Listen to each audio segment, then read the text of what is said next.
Cabinet భేటీ తర్వాత మళ్ళీ CCS సమావేశమైంది. Top 4 మంత్రులతో మోదీ సమావేశమయ్యారు. 20 రోజుల్లో 5వ సీసీఎస్ భేటీ అయింది.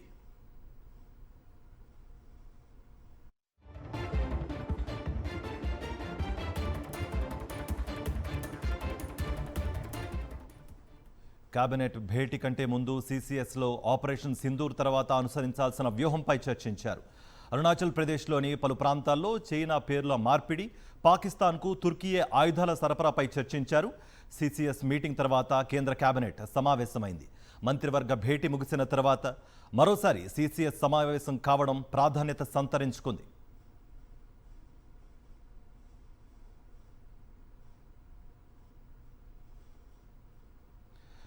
రైట్, బ్యాక్ టు బ్యాక్ సీసీఎస్ల మీటింగ్ సంబంధించి మరింత సమాచారం మా ప్రతినిధి వెంకటేష్ అందిస్తారు. వెంకటేష్, భద్రతా వ్యవహారాల కేబినెట్ కమిటీ సమావేశం ముగిసింది. ఆపరేషన్ సింధూర్ అనంతర పరిస్థితులపైన భద్రతా కేబినెట్ లో సమీక్షలు జరిపారు.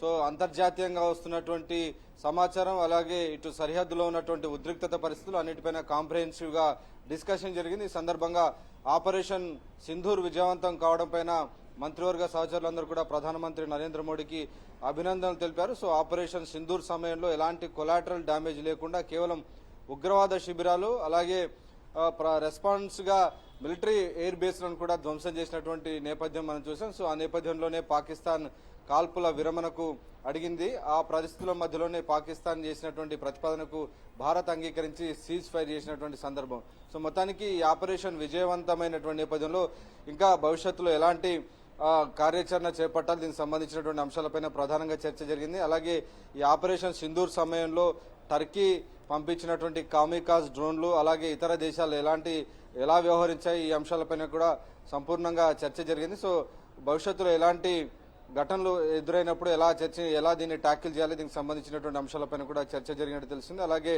ఒకవైపు ఇండస్ వాటర్ ట్రీటీకి సంబంధించి ఇంటర్నేషనల్ ప్రెషర్ పెరిగేటువంటి అవకాశం ఉన్న నేపథ్యంలో అనుసరించాల్సినటువంటి వ్యవహారం పైన కూడా చర్చ జరిగినట్టు తెలుస్తుంది. ఇంకోవైపు కాల్పుల విరమణ జరిగినటువంటి నేపథ్యంలో ఇప్పటికే పొరపాటున సరిహద్దు దాటినటువంటి భారత జవాన్ పీకే షాను కూడా కొద్దిసేపటి కిందట పాకిస్తాన్ విడిచిపెట్టింది. అలాగే భారత్ కూడా పాకిస్తాన్ రేంజర్ ను వాఘా సరిహద్దు వద్ద వారికి అప్పగించినటువంటి పరిస్థితి. సో రెండు దేశాలు కూడా ఆ సైనికులను ఒకరినొకరు అప్పగించినటువంటి సందర్భం మనకు కనబడుతుంది. సో మెల్లమెల్లగా సాధారణ పరిస్థితులు నెలకొంటున్నటువంటి నేపథ్యంలో ఈరోజు మధ్యాహ్నం 3 గంటలకు కేబినెట్ బ్రీఫింగ్ కూడా జరగబోతోంది. సో కేబినెట్ బ్రీఫింగ్ లో సీసీఎస్ లో ఎలాంటి నిర్ణయాలు తీసుకున్నారో అవన్నీ కూడా అధికారికంగా వెల్లడించబోతున్నారు.